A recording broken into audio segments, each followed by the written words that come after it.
ፍልፍሉን ምን አጋጥሞት ነው እንዴት በዚህ እድሜው ይሄ ነገር ሊፈጠር ቻለ ብላችሁ ስትጠይቁኝ ነበር። ኢንቦክሴ ኦልሞስት በዚህ ቪዲዮ ተጨናንቋል ማለት እችላለሁ እና እንግዲህ የተፈጠረውን ነገር ላብራራላችሁ። ሰበር ማምሻውን የፌዴራል ፖሊሶች ወደ ቴዲ አፍሮ ቤት ሄደው እንደነበረ ተሰምቷል። ወደዛ ለማህሌት የማህሌት ገዳዮች ሁለት ሆቴሎች ናቸው።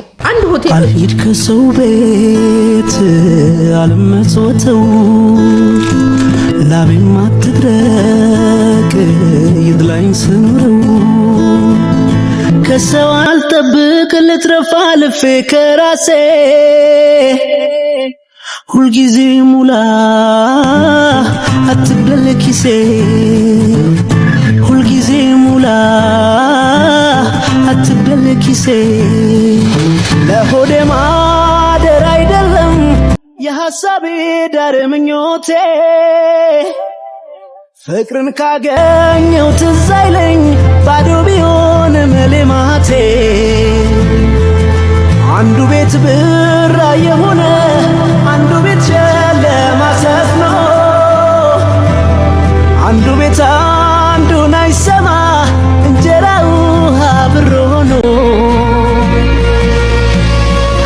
ልምሰል ብዬ እንጂ ጊዜውን ልሁን አውቃለሁ ፍቅርን አይ ኪስ አይገዛውም ክብሯ ሳይደፈር ሳይገፈፍ መብቷ በቤት በሰፈሯ በትምህርት ቤቷ በፈቀደ ሙክታር ፓዳለ በሰጠኝ እሺ ቅናሹ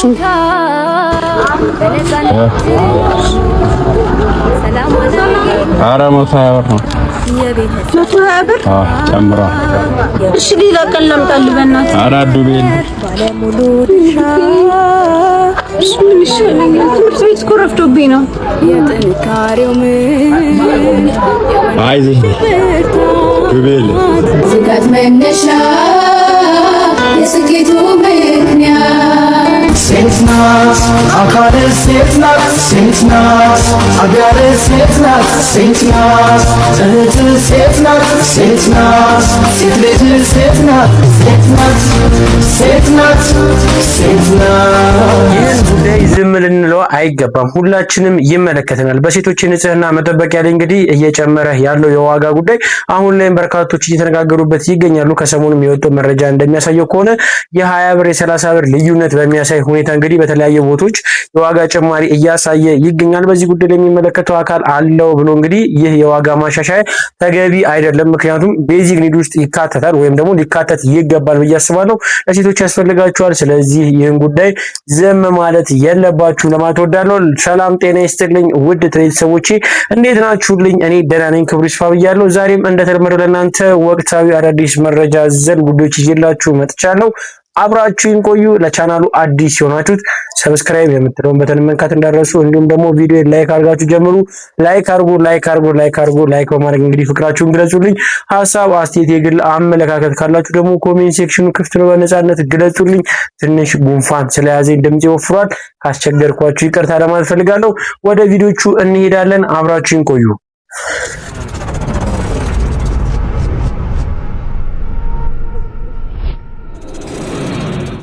በቅድሚያም እንግዲህ ቤተሰቦች አንድ መረጃ ወደ እናንተ ላስተላልፍ እፈልጋለሁ። በትላንትናው ዕለት እጅግ የሰማነው በርካቶችን ያሳዘነ አንድ ጉዳይ አለ።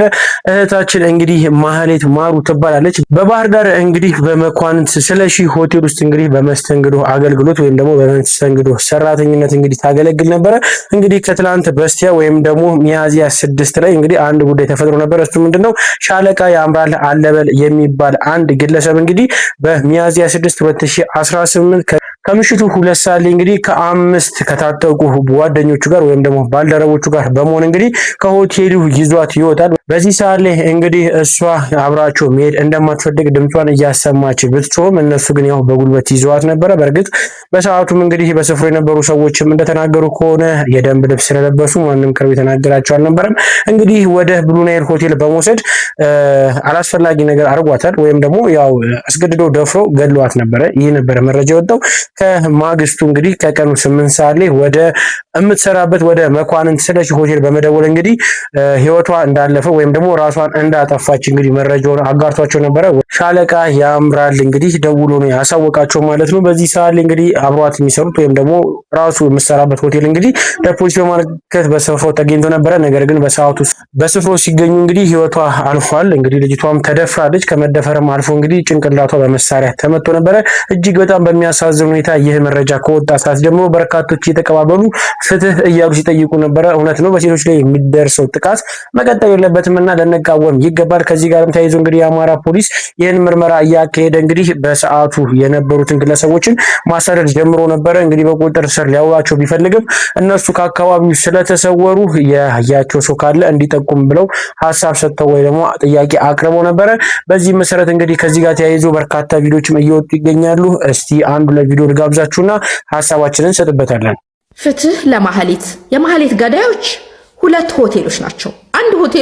አንደኛ ሆቴል ስትሰራበት የነበረው እቺ ልጅ ሳትፈልግ አልፈልግም አልሄድም እያለች አስገድለው እየደበደቧት እየጠፈጠፏት ሲወስዷት 5-6 ጎረምሶች ጸጥ ያላችሁ የስራ ባልደረቦቿና ስትሰራበት የነበረው ሆቴል እንዲጠየቅልን እንፈልጋለን። 1 2 ሩም ሲያዝ አንድ ሴት ልጅ ፈልጋ መቼ ፊቷ ላይ ፈገግታ አለ አይደል? እቺ ልጅ እየተደበደበች ሩም ይዞ ሲያስገቧት ሩም ያከራያችሁ እዛ ሞታ የተገኘችበት ሆቴል ራሱ ገዳይ ናችሁ። ለእኔ ስትሰራበት የነበረ ሆቴልና ተገላ የተገኘችበት ሆቴሎች መያዝ አለባቸው፣ ቅጣታቸው ማግኘት አለባቸው። ምክንያቱም 2-3 ሞት እንድትሞት ያረጓት እነዚህ ሆቴሎች ናቸው። ለእኔ እዛ ውስጥ ስትሰሩ የነበራችሁ ሰዎች ናችሁ።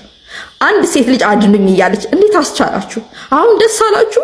በአስራ ቤት ያለች ልጅ፣ ሮጣ ያልጠገበች ልጅ፣ ነገር ለማሸነፍ እየሰራች ያለች ልጅ በደቂቃ አድኑኝ እያለች ምን አለ አጠገባችሁ ላለ የፖሊስ አካል የህግ አካል አታሳውቁ? ወገን ለምንድን ነው ማዳን ስንችል እያየን የሰው ልጅ ህይወት ሳልጸጥ የምንለው? ከዛ ወይ ሞተች እኮ ወይ እንዲህ እኮ ብላ ነበር። የእህታችን ሀሳብ ትክክል ይመስለኛል። መጠየቅ ያለባቸው መጀመሪያም ሆቴሎቹ ናቸው። የመጀመሪያ ደረጃ እንግዲህ በስራዋ ሰዓት ወይም ደግሞ በስራዋ ገበታ ላይ እንግዲህ በጉልበት ሲወስዷት የስራ ባልደረቦቹ ወይም ደግሞ እዛ ስፍራ ላይ ያሉት ሆቴሉ ራሱ እንዴት ሊያስቆሙ አልሞከሩም? ይህ የበርካቶች ጥያቄ ነበረ። እንዲሁም ደግሞ ከዛ በኋላ የሄደችበት ብሉ ናይት ሆቴልም እንግዲህ ይህን ድርጊት ሲፈጸም እንግዲህ በሆቴል ውስጥ እንዴት ዝም አሉ ወይም ደግሞ እንዴትስ አልሰሙም? የበርካቶች ጥያቄ ነበረ። እናንተስ በእህታችን ጥያቄ ላይ ምን ትላላችሁ? ሀሳባችሁን ስጡበት። ለማንኛውም ግን ከዚህ ጋር በተያያዘ እንግዲህ ትልቅ የሆነ የምስራች ሰምተናል። ምንድነው? ቪዲዮ ልጋብዛችሁ። ሰበር የተባለ መረጃ በዚህ ሰዓት ተሰምቷል። ፍትህ ፈጽሞ ድንበር የላትም።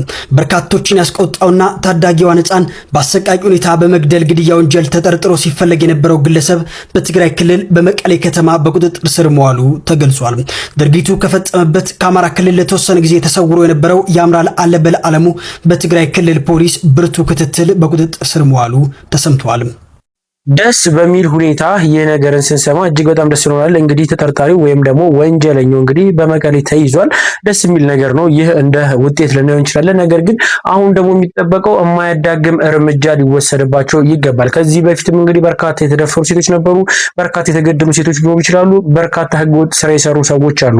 እነዚህ ሰዎች እንግዲህ ሀይ የሚላቸው ወይም ደግሞ እንደዚህ አይነት ነገር እንዲሰሩ ድፍረት እንዳይሆናቸው የሚያደርጋቸው አንድ ጥብቅ ያለ እንግዲህ ውሳኔ ሊወሰንባቸው ይገባልና ማስተማሪያ እንዲሆን ተለቅ ያለ እንግዲህ ቅጣት ቢቀጡ ተገቢ ነው ብዬ አስባለሁ። እናንተስ በዚህ ጉዳይ ላይ ምን ትላላችሁ? ሀሳባችሁን ስጡበት። ለማንኛውም ወደ ሌላ ጉዳይ ስንሄድ እንግዲህ በትናንትናው ዕለት ደግሞ ከቴዲ አፍሮ ጋር ተያይዞ በርካታ መረጃዎች ሲወጡ ነበረ። እስቲ ቪዲዮ አለ ልጋብዛችሁና ሀሳባችንን እንሰጥበታለን። ሰበር ማምሻውን የፌዴራል ፖሊሶች ወደ ቴዲ አፍሮ ቤት ሄደው እንደነበረ ተሰምቷል። ወደዛ የሄዱትም የቴዲ የረጅም ጊዜ ጓደኛ የነበረውን ዲጄ ዊሽ እንፈልገዋለን በሚል እንደሆነም የመረጃ ምንጮች ለዛሀበሻ ገልጸዋል። እንደ ምንጮቻችን ገለጻ ወደ 6 የሚሆኑ የፌዴራል ፖሊስ አባላት ቴዲ አፍሮ ቤት በመሄድ ዲጄ ዊሽን እንፈልገዋለን ጥያቄና እንወስደዋለን በሚል ለመግባት ሙከራ አድርገዋል። ሆኖም ቴዲ አፍሮ በምሽት ከ6 ሰዓት በኋላ ወደ ቤቴ እንድትገቡ አልፈቅድላችሁም በማለት ከፖሊሶቹ ጋር የተወሰኑ ንግግሮች ከደረገ በኋላም ዲጄ ዊሽም ለጊዜው ሳይያዝ ቴዲ አፍሮ ቤትም ሳይገቡ መመለሳቸውን የመረጃ ምንጮች ገልጸዋል። በዛሬው ዕለት እንደነገርኳቸው የቴዲ የልብ ጓደኛ የረጅም ጊዜ ጓደኛው ያሲን እንደዚሁም ደግሞ ምክትል ማናጀሯን ሰለሞን መታሰራቸውን መዘገባችን ይታወቃል። በአሁን ሰዓት ላይ ሜክሲኮ በሚገኘው የወንጀል ምርመራ ቢሮ ውስጥ ታስረው እንደሚገኙ የፖሊስ ምንጮች ለዛሀበሻ ገልጸዋል።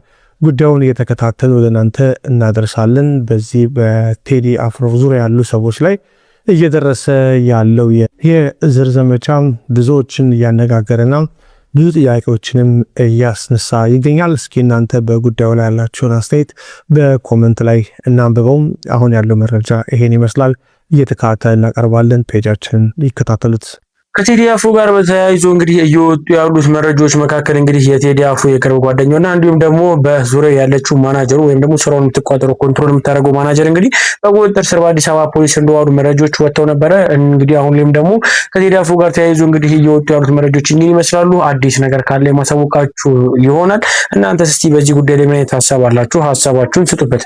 ተጨማሪም እንግዲህ በፍልፍሉ ጉዳይ የወጡ አዳዲስ መረጃዎች አሉ። የፍልፍሉን ጉዳይ እስቲ ቪዲዮ ጋብዣችሁ ሀሳብ እንሰጥበታለን። ወደ ቪዲዮቹ እንሂድ። ከእግዚአብሔር ጋር እነሳለሁ አዶዬ። ይህንን ደግሞ ቆሜ ነው ማውራው፣ ግዴታ ነው። ይህንን ነው እኔ በጣም አዶዬ የሚገርምህ አንድ ነገር ማስታወሱ አለ። አንድ ሰው ከሀገር ቤት ይመጣና የድሮ የመንግስት ሆስፒታል ወረፋ ምናምን አለ። ወረፋ ይዞ ታክሞ ምን ብሎ ድኖ ይሄዳል። በአመቱም እንደዛው ሌሊት መጥቶ ወረፋ ይይዛል። ወረፋ ይዞ ምን ብሎ ሐኪሙ ጋር ቀረበ። እንዴ ባለፈው ታክመሃል ድናሃል አይደል አለው። አዎ። አሁን ለመጣ ሲለው ለምስክርነት አለ። ለምስክርነት መጣ። አዎ መዳን።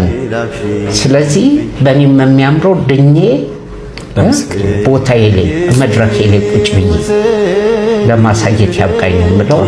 አመሰግናለሁ።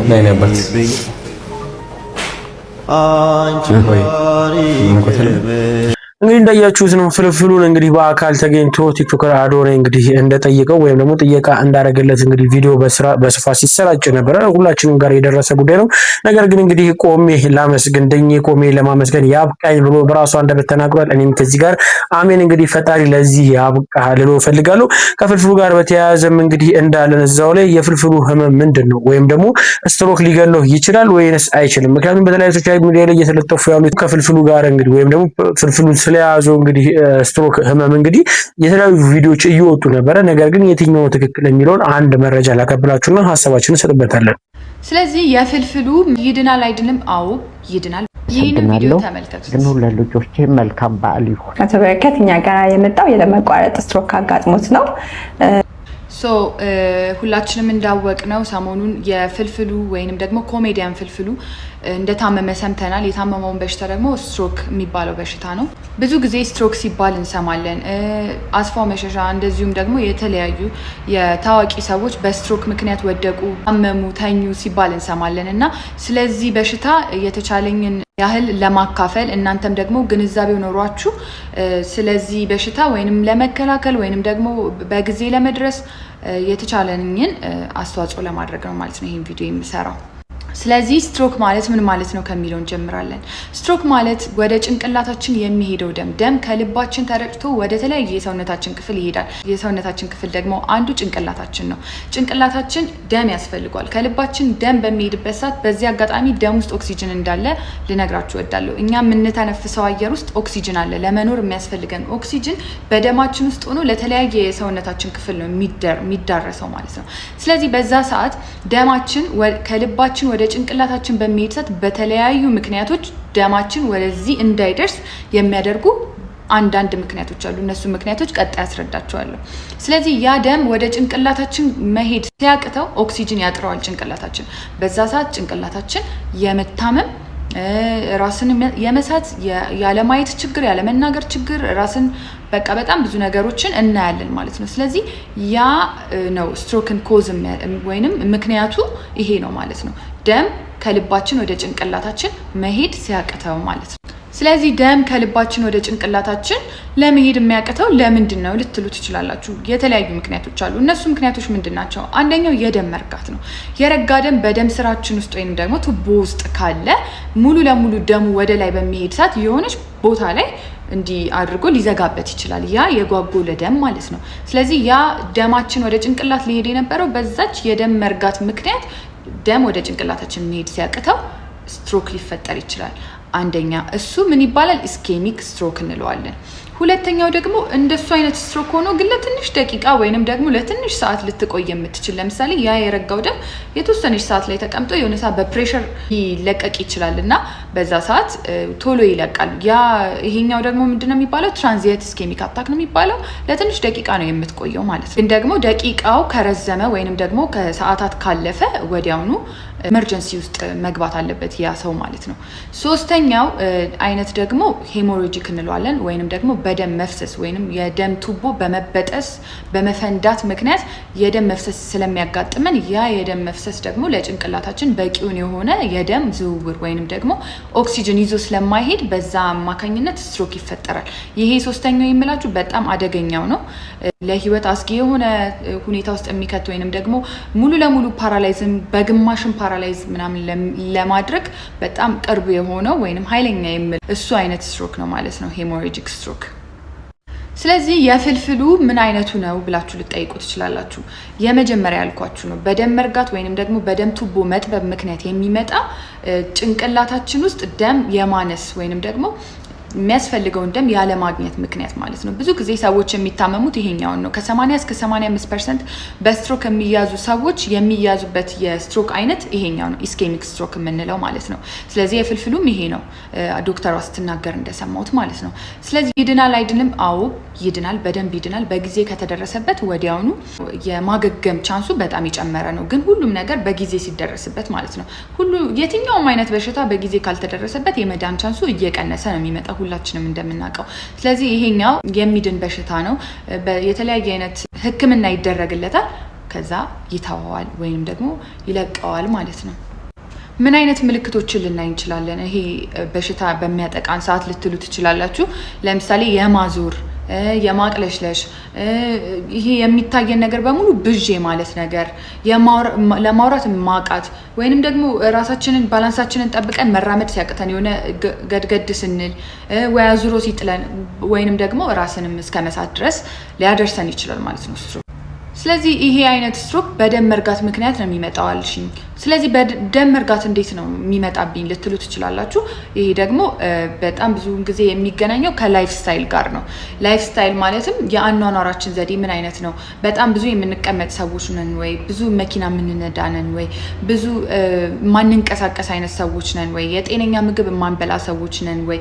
በጣም በብዙ ፋክተር በጣም በብዙ ምክንያት ደም መርጋት ሊፈጠር ይችላል ማለት ነው። ስለዚህ ይሄ ምንድነው የሚያመላክተው? መከላከል የምንችለው አይነት በሽታ ነው ማለት ነው። የደም መርጋት ምን በማድረግ ታክሲ የምንሄድባቸውን መንገዶች መቀነስ፣ ብዙም በመራመድ ቁጭ ብለን የምንሰራ ሰዎች ከሆነን ማታ ማታ ወክ መውጣት። ገባችሁ አይደለ? በእንደዚህ አይነት የህይወታችንን ያኗኗራችንን ዘዴ በማስተካከል ይህንን በሽታ መከላከል እንችላለን። በጣም ብዙ ጊዜ የሀብታሞች ታዋቂ ሰዎች ላይፋቸው በቃ መብላት መጠጣት ምናምን ብቻ የሆኑ ሰዎች ናቸው በዚህ ምክንያት የሚታመሙት። ያ ምንድነው?